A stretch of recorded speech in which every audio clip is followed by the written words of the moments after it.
नाजरीन, नवाब खैर बख्श मरी बलूचिस्तान के ज़िला कोहलू के इलाके कहान में पैदा हुए। इनकी पैदाइश 28 फरवरी 1928 में हुई और इनकी पैदाइश के कुछ अरसा बाद ही इनकी वालिदा खालिके हकीकी से जा मिली।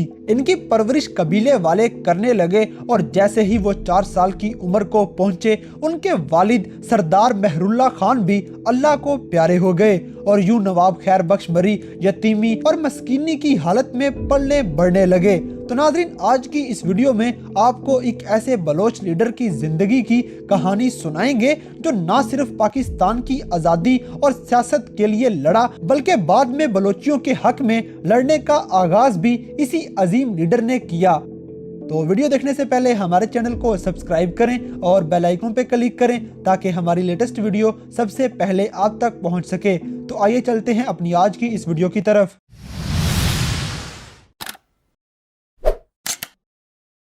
नाजरीन, नवाब खैर बख्श के छोटे होने की वजह से नवाब डोडा खान को कबीले का सरदार बना दिया गया और इब्तदाई तालीम के लिए खैर बख्श को एटिसन कॉलेज लाहौर भेज दिया गया। 22 साल की उम्र में बिलाखिर 1950 को नवाब खैर बख्श अपने कबीले वापस लौटे और सरदारी संभाल ली। नवाब साहब अपने कबीले के हक में इंतहाई जज्बाती थे और इन्हीं जज्बात को लिए बलोचियों की आज़ादी के लिए निकल पड़े। अयूब खान के दौरे हुकूमत में जब नवाब मरी के एरिया में तेल के ज़खायर दरियाफ्त हुए तो नवाब साहब हुकूमत के सामने दीवार बन के खड़े हो गए कि ये सारे ज़खायर बलोचियों की मलकियत हैं और वो इन्हें किसी और के हाथ नहीं लगने दे सकते।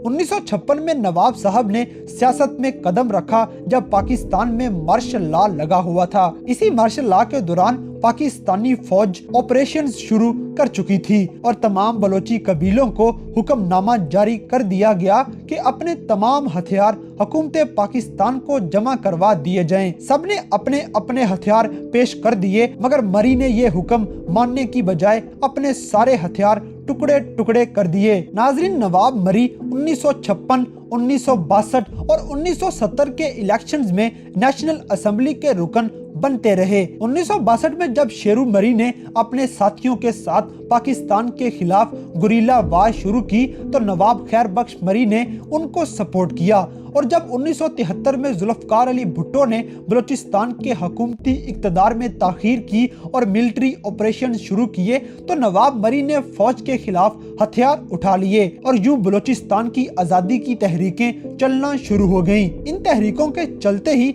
नवाब साहब को बलूचिस्तान के चीफ मिनिस्टर बनने की ऑफर की गई, मगर उनकी रगों में दौड़ता बलोची खून अपनी आज़ादी का सौदा न कर सका और वो पाकिस्तानी फौज के खिलाफ लड़ते रहे और इसी के नतीजे में नवाब साहब का घर जला दिया गया और उनकी प्रॉपर्टी पे बुलडोजर फेर दिया गया। नाजरीन, यूं ही चलते चलते नवाब साहब को हैदराबाद केस में गिरफ्तार कर लिया गया और 1978 तक वो जेल की दाल सब्जी ही खाते रहे और बिल आखिर जनरल ज़ियाउल हक के दौर में उनको रिहाई दे दी गई और उनको जिला वतन कर दिया गया। चलते चलते वो और उनके साथी अफगानिस्तान जा पहुंचे, मगर उनके जाते ही अफगानिस्तान के तालिबान ने बलोचियों पे हमले शुरू कर दिए। नवाब मरी मुल्क वापस आ गए और बलोचों के लिए जद्दोजहद जारी रखी। उनकी हर सरगर्मी पे पाकिस्तानी इंटेलिजेंस एजेंसी की नजर थी और उनकी निगरानी की जा रही थी। चूँकि मरी के इलाके में मौजूद तेल के ज़खायर निकालने के दरमियान बस नवाब साहब ही रुकावट थे,